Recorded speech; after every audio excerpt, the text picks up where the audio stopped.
The wind was different that day. Not sharp, not cold, just different. Like it knew something the rest of us didn't. Caroline Blake stood at the edge of her backyard garden party, a trowel still in one gloved hand, half buried in the dirt, where she'd meant to plant a line of spring crocuses. She should have been feeling content. It was a warm Friday in April, the kind of day people dream of after a long Ohio winter, a day when everything smells like renewal, damp mulch, fresh air, even the neighbor's grill. But the knot in her chest said otherwise. The laughter from inside the house felt like it belonged to strangers.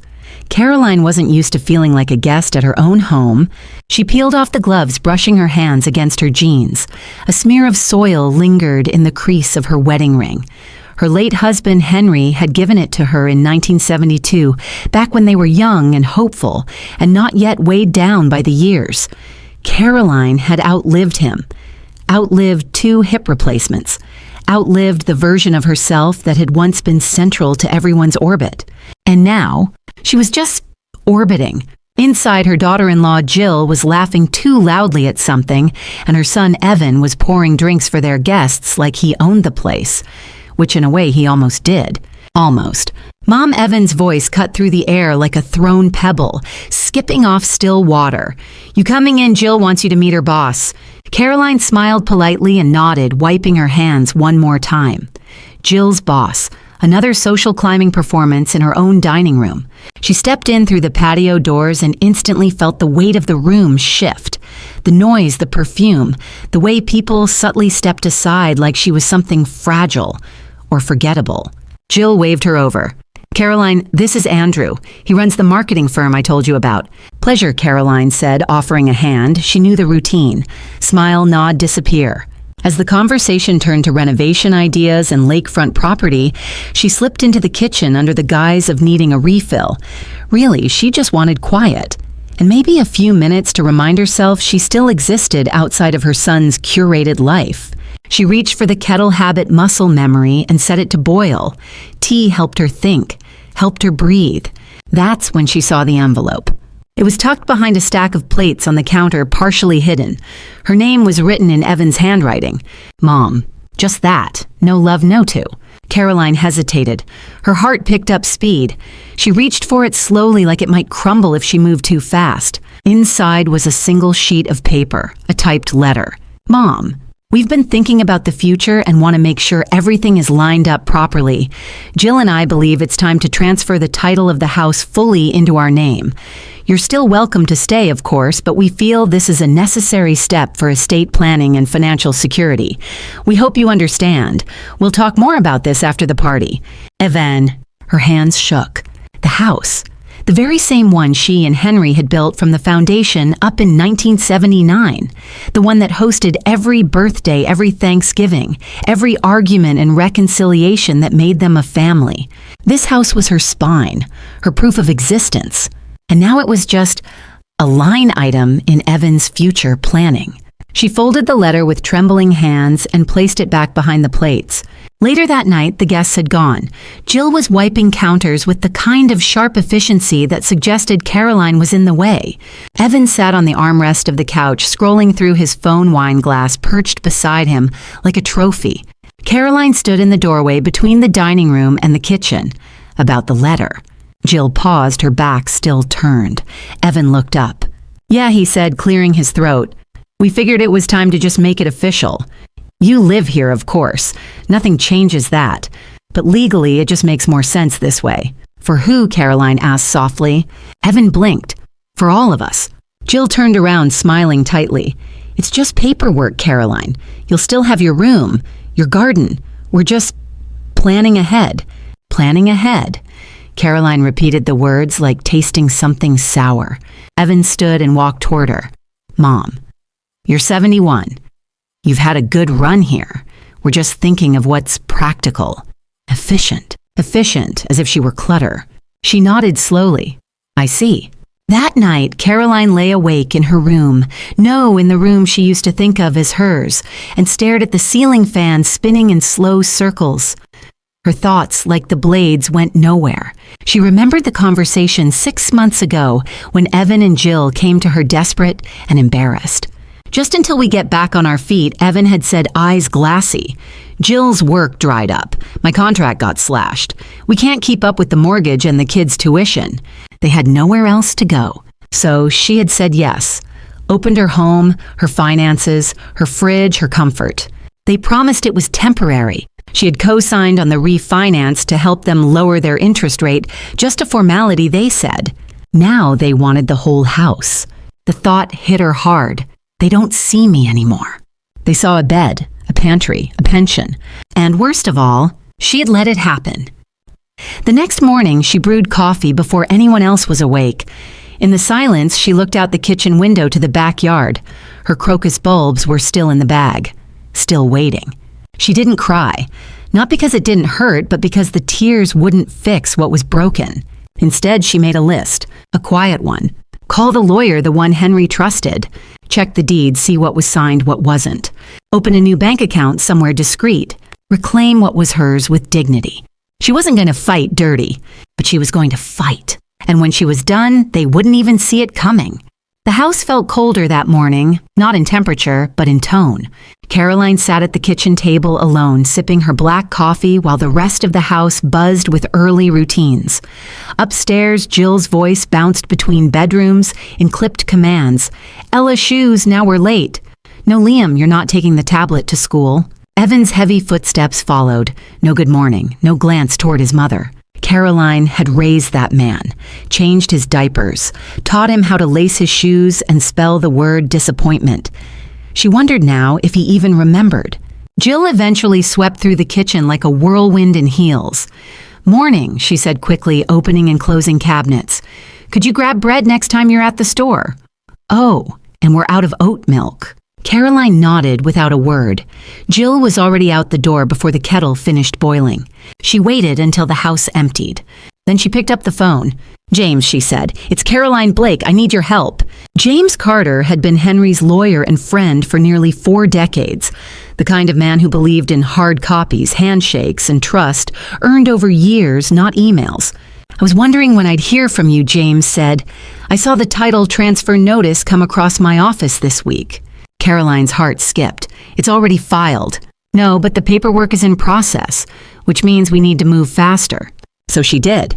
By noon, she was in James's office downtown, sitting across from him in a leather chair that still smelled faintly of pipe tobacco.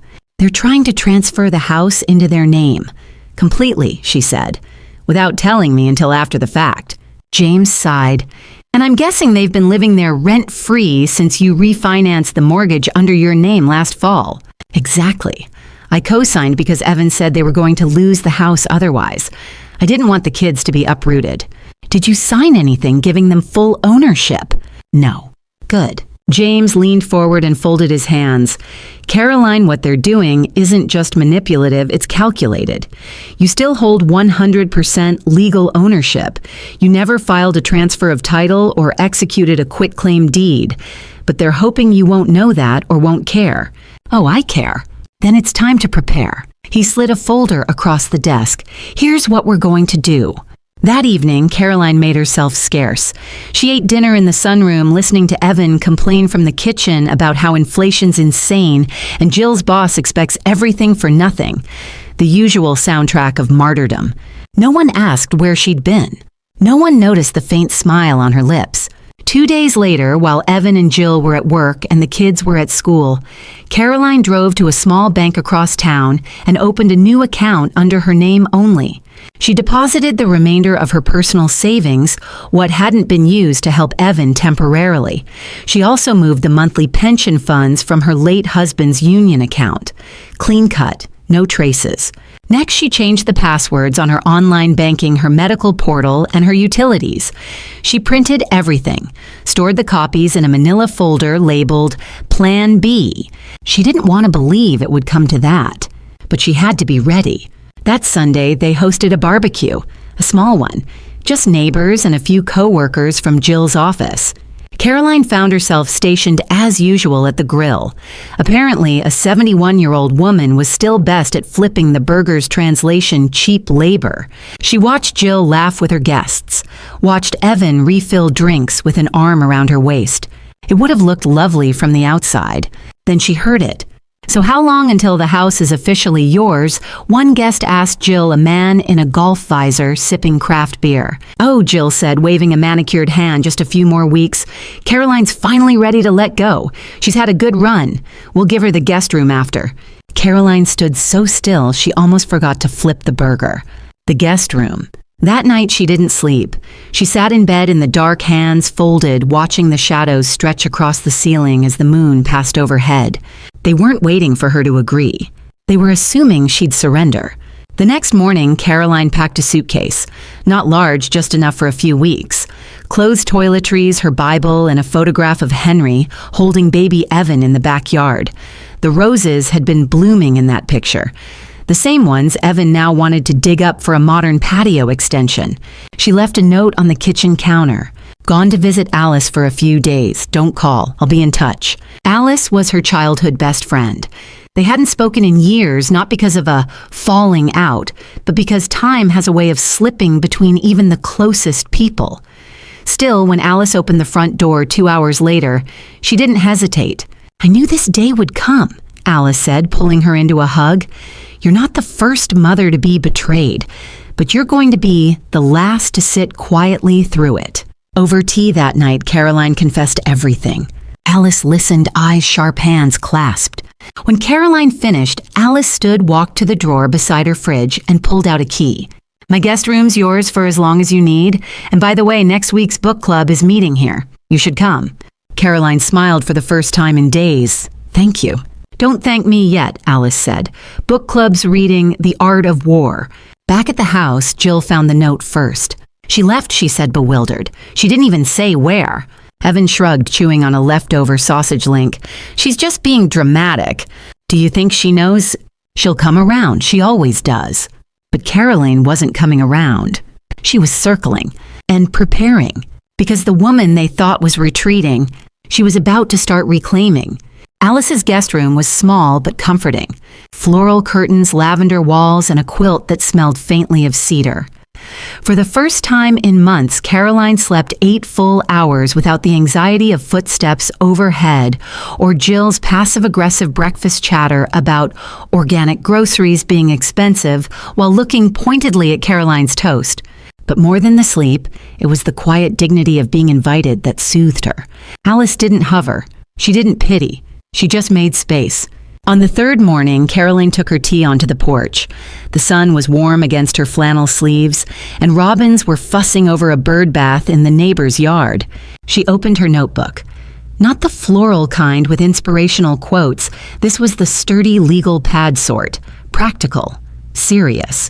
At the top of the page, she wrote, "What they took versus what I still hold." And under what they took, she listed, "My bedroom, my name from the mailbox, my role in the family, my privacy, my peace." Under what I still hold, the deed, my bank accounts, my mind, my story. She circled my story twice. That was when the real clarity began. At James Carter's office that afternoon, she laid everything bare. "I want to initiate formal protection over the property," she said. James raised an eyebrow. "You want to file a restraining lien?" "Yes. If they attempt to transfer title or refinance without my written consent, I want red flags so high they block the sun." James smiled faintly. "Consider it done." He then slid a document across the table. "I also took the liberty of drafting this, a notice of revocation of shared financial authority. You can send it to the bank, the mortgage lender, and any service tied to the house.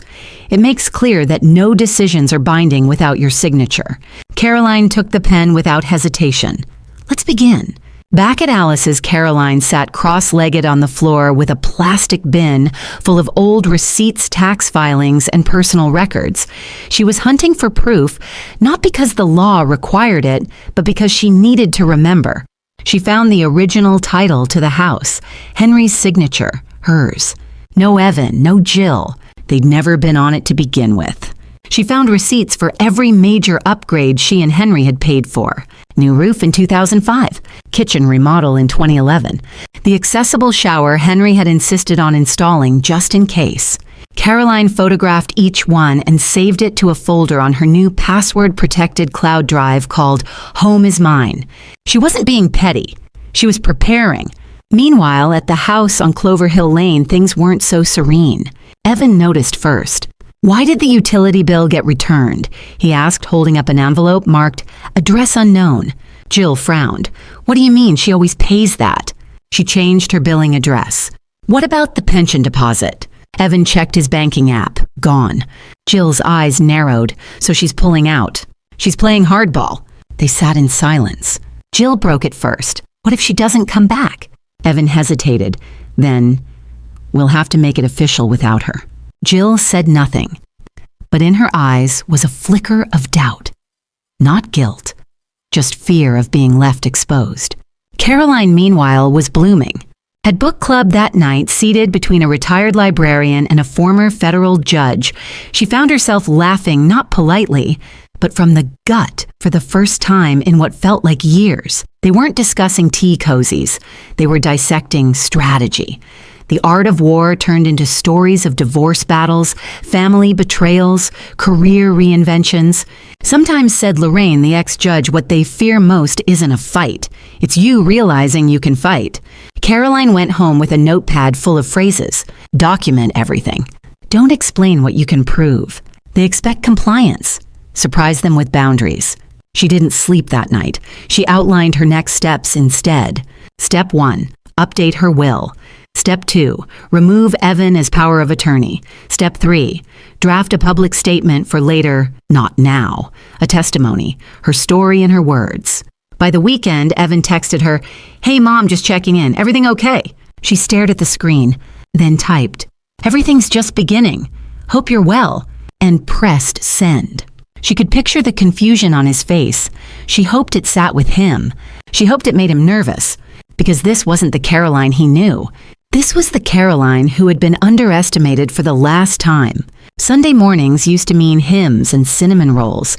Henry had always made coffee too strong and eggs too soft, but Caroline had cherished the chaos.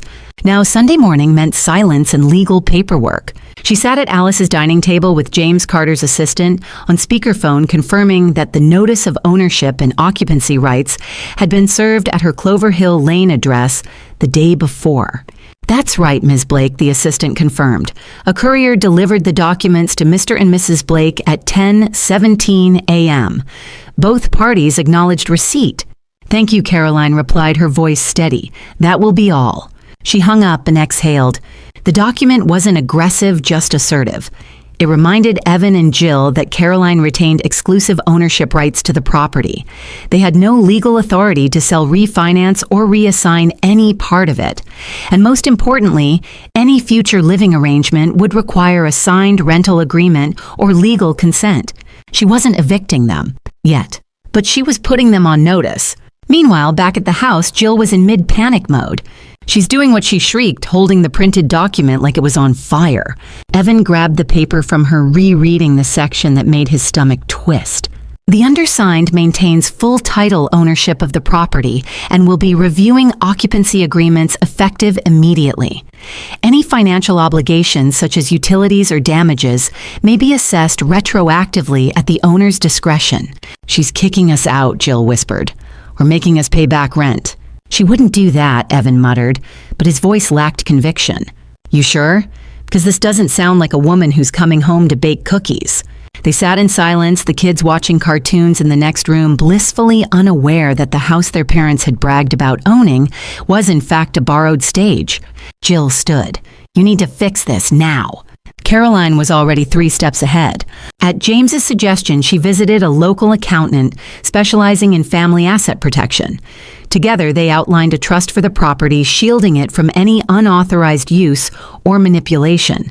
She designated a backup trustee, Alice. "If anything happens to me," Caroline told her, "you make sure this house doesn't go to them." Alice didn't flinch. "You have my word." Later that week, Evan showed up at Alice's doorstep. Caroline was pruning a potted fern near the porch. When she saw his car, she didn't move, just waited. Evan stepped out dressed casually, trying for his old boyish smile, the one that used to melt her heart after scraped knees or bad report cards. "Mom," he said, hands in his pockets, "can we talk?" Caroline nodded slowly, motioning toward the porch chair. He sat. "So, you've been busy." "I have," she replied. Look, I just think this is all a big misunderstanding. We never meant to upset you. You didn't upset me, Evan, she said. You underestimated me. He blinked. Taking over the house behind my back, planning to put me in the guest room. Do you even hear yourselves? Jill thought. Caroline raised a hand. This isn't about Jill. This is about you, my son, the boy who used to pick me dandelions and tell me I was magic. When did that boy turn into a man who saw his mother as a liability? Evan looked away. We're just trying to build a life. And I'm not, she asked. You think because I'm older, my life's behind me, that I'm done owning things, belonging somewhere? He didn't answer. She leaned forward. I'm not going to fight you, Evan, but I'm not going to be erased either. Silence. Then she added, you have 2 weeks to decide stay and pay rent or find another place. But the days of pretending the house is yours are over. He stood stunned. Mom, this is harsh. No, she said quietly. This is clarity. That night, Caroline walked the neighborhood with Alice leaves crunching underfoot. The air was cooler now, and spring was folding into early summer. You okay? Alice asked. Caroline nodded. I didn't think it would feel like this. I thought standing up for myself would feel powerful, but it just feels sad. Alice put a hand on her shoulder. Power doesn't always feel like fireworks. Sometimes it feels like mourning who you thought someone was. The next day, Caroline opened her email to find a message from Jill. Caroline, we've discussed it and we'll begin searching for another place. The kids will be confused, but I think it's for the best. Please know this wasn't personal. We thought we were doing the right thing. Jill, Caroline read it twice. She didn't feel triumphant. She felt free. There would still be fallout. Still hard conversations ahead. But for the first time in a long while, Caroline was no longer being acted upon. She was acting on her own behalf, and she was just getting started.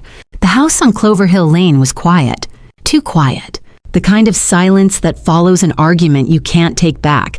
Not angry silence, not even ashamed, just empty. Evan sat in the living room, absently spinning a coaster in his hand. Jill was in the kitchen rereading rental listings with a permanent scowl. The kids whispered more than usual. The balance had shifted. They weren't hosts anymore. They were temporary guests in a home they'd begun to believe was theirs. At Alice's, Caroline stood in front of her suitcase and hesitated. She wasn't leaving yet, but she needed to prepare. She had a plan, not just legal clarity, but emotional closure. This wasn't about the house anymore. This was about the legacy. So that afternoon, she called her grandchildren. Ella, Liam, she said gently. Would you two like to come have a picnic with Grandma? They said yes, because of course they did. Caroline was still Grandma. They hadn't forgotten. They met at a local park. Not the one near the house, but the one with the duck pond and the big oak tree that Henry used to call the thinking tree. Caroline laid out a blanket, peanut butter sandwiches, juice boxes, and oatmeal cookies, her signature. Is Daddy mad at you? Ella asked mid-bite. Caroline smiled softly. No, sweetheart.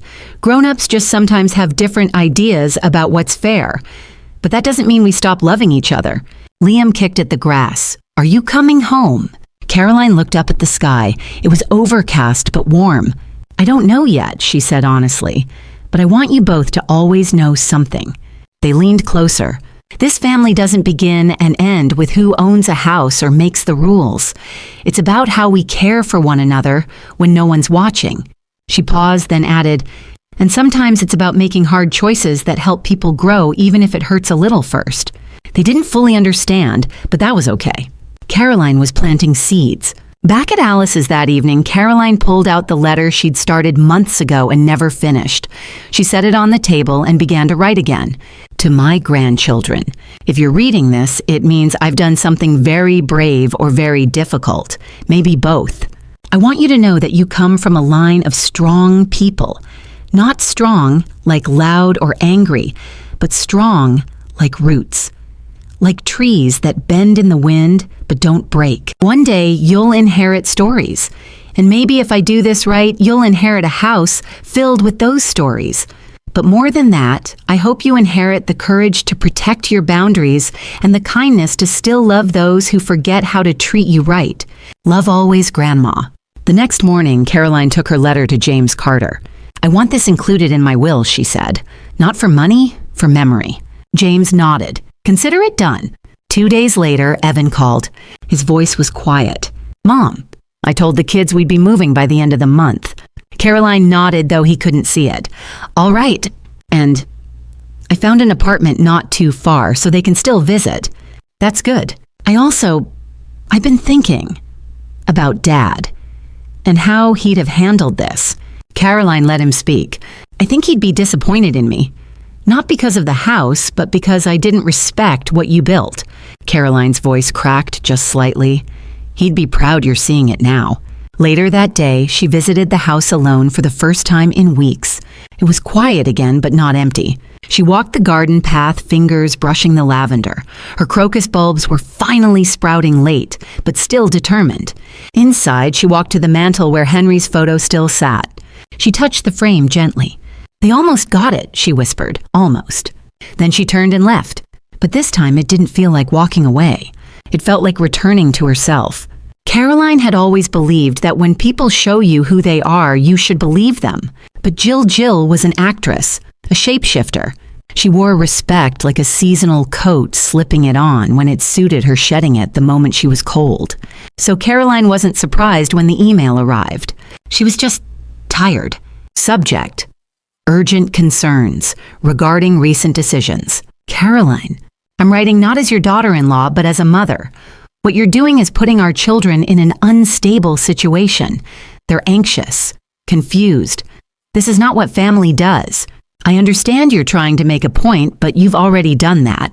Continuing to withhold the house, or worse, creating legal barriers, hurts all of us. I urge you to reconsider before this becomes irreversible. Jill." Caroline read it twice, then closed her laptop. Alice, sitting across the room with a knitting project, raised an eyebrow. That the wolf again dressed in mother's clothing. Caroline sighed. "She's clever. She paints herself as the victim using my love for the kids." "But you saw it, didn't you?" Alice asked. Caroline nodded. "She never apologized, not once." "Exactly." That evening, Caroline sat by the window watching the streetlights flicker on. She thought about what it meant to draw a boundary and still love the people on the other side of it. Thought about how forgiveness and forgetting weren't the same. She wasn't angry anymore. She was resolute. The next morning, she met James at the courthouse. They weren't filing a lawsuit, not yet. But they were filing a notice of exclusive possession, a formal document stating that Caroline retained the sole right to inhabit the property, and that any future tenancy required written consent and fair contribution. It wasn't revenge. It was closure. Evan called that afternoon. "I saw the notice," he said, voice tight. "I know," Caroline replied. "I thought we were working through this." "We are," she said. "But working through doesn't mean walking backward." Silence. Then Jill's upset. "I imagine she is. She says you're making a spectacle out of this." Caroline paused. If a woman standing up for herself feels like a spectacle, maybe the world's been too quiet for too long. Evan exhaled into the phone. "You sound different, Mom." "I am." That weekend, Caroline returned to the house for one night only. Evan had taken the kids to a sleepover. Jill was away visiting her sister. The house felt like a museum of former lives. She walked slowly through the hallway, tracing her fingers along the familiar edges of the picture frames. One still held a photo from her and Henry's 25th anniversary. The lake behind them whined in her hair, his hand on her back. She didn't cry. Instead, she packed a small box. Not valuables, memories. Henry's pocket knife. Her mother's locket. A faded recipe card in her own handwriting. She walked to the master bedroom and opened the closet. Her dresses were still there, tucked behind Jill's designer coats. She left most of them. She wasn't moving out. She was moving forward. That night, she sat in her old reading chair. No lights on, just moonlight spilling in through the blinds, illuminating the soft outlines of her home. For hours, she listened to the silence. Not the silence of being ignored, but the kind that follows hard choices like the air clearing after a storm. In the morning, she left the keys on the kitchen counter and closed the door behind her. Back at Alice's, she made herself a cup of tea. Not chamomile. Something stronger, black tea with cloves. She opened her notebook and wrote one final line under her earlier lists. "Would I take with me everything that matters?" She underlined it twice. The next day, James called. "There's something you should know," he said. "What is it?" Jill tried to initiate a refinance with a private lender, using the property as collateral. Caroline didn't flinch, and they were denied. The trust structure held. She never had legal access. Caroline closed her eyes, exhaled. "Good," she said. "Let it all come to light." Rain fell steadily outside the courthouse cafe where Caroline sat with her tea. The clouds had rolled in like an omen, but she no longer read omens. She read facts, timelines, and intentions. James slid into the seat across from her, a manila envelope in his hands. "You're not going to like this," he said. "Try me." He handed it over. "We received this through a legal discovery request tied to the refinance inquiry. It was in Jill's communications with the lender." Caroline opened the envelope and pulled out a printed email thread. She skimmed the first few lines, expecting numbers, property estimates, technical jargon. What she didn't expect, what stopped her cold, was the subject line. "Subject, just need her out. Whatever it takes." Caroline's eyes froze on the next line. "She's old, tired. She won't fight. If you can fast-track anything, I'll make sure she signs. Just tell me what papers to slip in. We've done it before." It was Jill's message to the lender's broker. Caroline read it 3 times. Her breath slowed. This wasn't just entitlement. It was orchestration. Later that day, back at Alice's, Caroline sat on the porch, her hands shaking not from fear, but from the realization that she had almost believed Jill's kindness was real. Alice brought her a blanket and sat beside her. "She never meant for you to see that," Alice said, nodding at the email. Caroline folded it back into the envelope. "I know," she replied, "but I'm glad I did. Because now you can sue—" Caroline shook her head. "Because now I can stop hoping for someone who was never coming back." The next morning, Caroline drafted a letter, not to Jill, not to Evan, but to her future self. "You did everything you could. You offered help, then space, then truth. And still they chose manipulation over reconciliation. Let that be their burden, not yours." She signed it, folded it into her notebook, and felt a quiet peace settle over her. That weekend, Caroline attended a senior storytelling circle at the library. Alice had signed them both up without asking, and for once Caroline didn't resist. The theme was turning points. She listened to veterans, widows, and poets share their crossroads. Then unexpectedly, Caroline raised her hand. She stood before a dozen faces and told her story, not the legal version, not the filtered one, just the truth. "I gave my family everything I had," she said. "But the day they saw me as an obstacle instead of a gift, that was the day I learned the difference between sacrifice and surrender." There was silence after she finished, then a quiet applause. Not the kind you get for performance, the kind you get for courage. Back at Clover Hill Lane, Jill paced the kitchen. Evan sat at the dining table, scrolling his phone in defeat. "You said she wouldn't fight," Evan muttered. "You said she'd fold." "She was supposed to," Jill snapped. "She always did." "Well, she's not folding. And now what, we're going to lose the house." Evan looked up. It was never ours to lose. That night, Caroline received a message from Jill. No subject line, just a single sentence. "You really think you're better than us now?" Caroline stared at it for a long time. Then she hit delete. Not reply, not forward, just delete. Because some things don't need answers, only distance. The next morning, Caroline opened her notebook to a fresh page and wrote, "You're allowed to change the ending, even when you didn't write the beginning." She didn't know what part 8 would bring, but she was no longer waiting for apologies. She was building something new with her own 2 hands and without permission. Caroline hadn't planned to return. Not physically, not emotionally, not ever. But life has a strange way of circling you back to the very places you once escaped, not to trap you again, but to prove that you're no longer the same person who once felt trapped. The call came on a Wednesday morning. It was Evan. "Mom," he said, voice low, "we're moving out this weekend. I thought maybe you'd want to come by one last time before it's empty." There was no malice in his tone, only weariness. Caroline hesitated, staring out the window at Alice's garden. Bees danced among the lavender. Her tea had gone cold. "All right," she said, "one last time." That Saturday, she stood at the edge of the driveway just like she had that very first day. She came back the day she typed in the code to a garage that no longer felt like hers. Only this time there was no code to enter. Evan had left the front door open. Inside, boxes were stacked in messy towers. The framed photos were gone. The rug that Jill had fought to buy modern, minimalist, expensive was rolled up like a memory no one wanted to unfold. Caroline stepped into the foyer. Every floorboard seemed to remember her weight. Evan met her in the hallway. He looked older. Not aged, just tired in the way that only truth makes you. "Thanks for coming," he said. Caroline nodded. "It still smells like lemon oil and paint." He gave a soft chuckle. "Yeah, we never figured out how to cover that up." They walked the house in silence. The kitchen where she had cooked every Thanksgiving meal for 20 years. The bedroom where Henry had read her poems when his hands were too arthritic to hold novels. The back porch where she used to sit with Ella and Liam while they drew chalk rainbows on the pavement. It all felt still. Not dead, not alive, just waiting. In the living room, Evan finally broke the quiet. "I found something," he said, handing her a thin, folded piece of paper. She unfolded it, recognized the handwriting. It was Henry's. "Caroline, if you're reading this, I probably forgot where I put it again. But I want you to remember something. This house isn't just walls. It's proof. Proof that we built something out of nothing. That we didn't just survive, we grew. If you ever feel like you're being erased, fight. Not with fists, with presence. You belong here, always." Her throat tightened.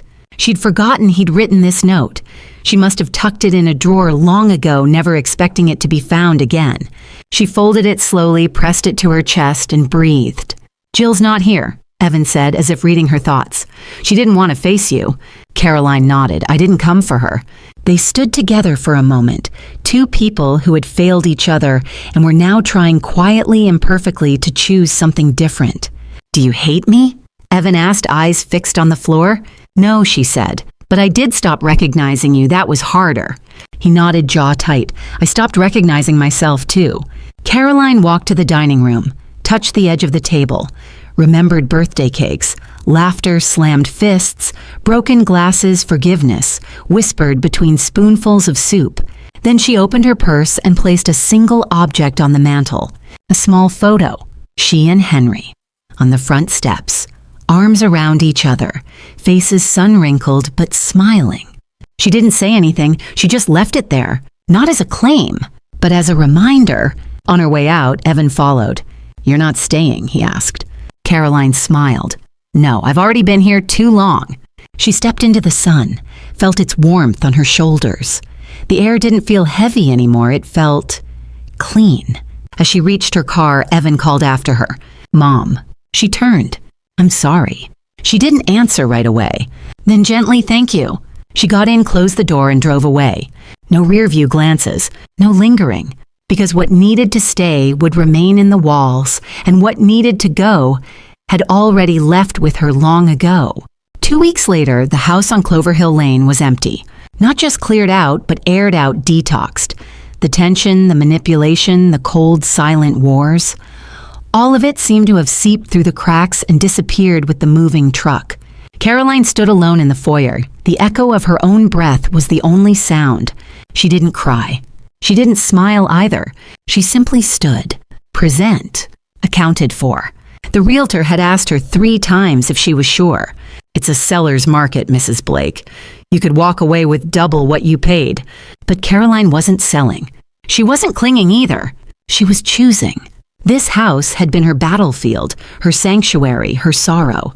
Now she wanted it to be hers again, not just in deed, but in energy. So she made small changes. Painted the walls a soft sage green, donated the modern furniture Jill had insisted on, reclaimed the attic and turned it into a writing nook, a place to remember to dream and to heal. She planted a new lilac bush out front, not to replace the old one, just to remind herself that beauty could return even after roots had been disturbed. One afternoon, while reorganizing her old keepsake boxes, she found something she'd forgotten, a cassette tape. Labeled in Henry's handwriting, Caroline's Story, June 1995. She laughed softly. She didn't even have a cassette player anymore, but the memory of it was enough. Back then, he'd tried to get her to tell her life story into a microphone, insisting that one day their grandkids would want to know who she really was. She had felt silly at the time. Now she felt seen. Later that week, Caroline hosted dinner. Just a few close friends, Alice Lorraine from book club, and a woman she'd recently met at the library who taught watercolor painting and baked bread from scratch. They ate on mismatched plates, drank wine from jelly jars, laughed too hard over nothing. For the first time in years, Caroline didn't feel like a supporting character in someone else's story. She was the narrator again. Then on a quiet Tuesday, a letter arrived. It wasn't from Jill, or Evan, or anyone she expected. It was from Ella, her granddaughter. Dear Grandma, I miss you. Mom says we can't come over right now, but I drew you a picture. It's our old garden, and you're watering the flowers, and I'm helping you, and Liam is throwing dirt, and we're all laughing. I hope we can do that again someday. P.S. I think Daddy is sad too, but he's not saying it. I heard him say your name yesterday. He didn't sound mad. Love, Ella. Caroline placed the drawing on her fridge. Then she sat at the kitchen table, pulled out her notebook, and wrote. Sometimes the seeds you plant don't bloom where you expected, but they still bloom. She tapped the pen against the paper, thinking. Then began writing her reply. Not to Jill, not to Evan, just to Ella, because the story wasn't over. It was just beginning again in a quieter, more honest way. Autumn had returned to Clover Hill Lane. The leaves blushed orange and rust, carpeting the porch like nature's quiet apology. Caroline watched them fall from her reading nook in the attic tea and hand notebook, open and a soft instrumental record playing in the background. The house no longer felt haunted. It felt held. She had finished her reply to Ella days ago. It wasn't long, just warm, honest, and full of the kind of love that asked for nothing in return. Dear Ella, I loved your picture. I remember that garden day too. It's one of my favorite memories. You and Liam are always welcome here, always. Sometimes grown-ups get scared and they do things that make love feel smaller than it really is. But you should know my love for you. It's bigger than all of that. It never left. Tell your dad that if he ever wants to talk, he knows where to find me. Love you more than the stars, Grandma. She hadn't heard back. But that was okay. Some bridges aren't rebuilt in conversation. Some are rebuilt in silence, step by step, one quiet act at a time. The first snow came early that year. Caroline stepped outside with a scarf wrapped around her shoulders, watching the world soften beneath the flakes. A familiar voice called from the sidewalk. Grandma. She turned. It was Liam. Just Liam wearing 2 jackets and holding a grocery bag like it weighed 1,000 pounds. I brought bread, he said, lifting it like an offering. Dad baked it. He said it might not taste good, but he wanted me to try. Caroline smiled so wide her cheeks hurt. Well, we better test it together, don't you think? He nodded, stepping onto the porch. As they went inside, he whispered, Can I see the garden? Of course, she said. It's sleeping now, but it's still ours. They sat at the kitchen table, slicing the over-baked bread and laughing about how Henry used to forget the yeast. Liam looked around. It smells like you in here. Caroline blinked. What do I smell like?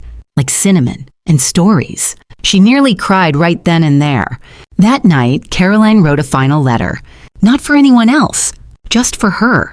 Dear Caroline, you didn't get lost. You didn't get erased. You stood still long enough for the world to shift around you, and you didn't move until you remembered who you were. You didn't fight to win. You fought to be. And you are.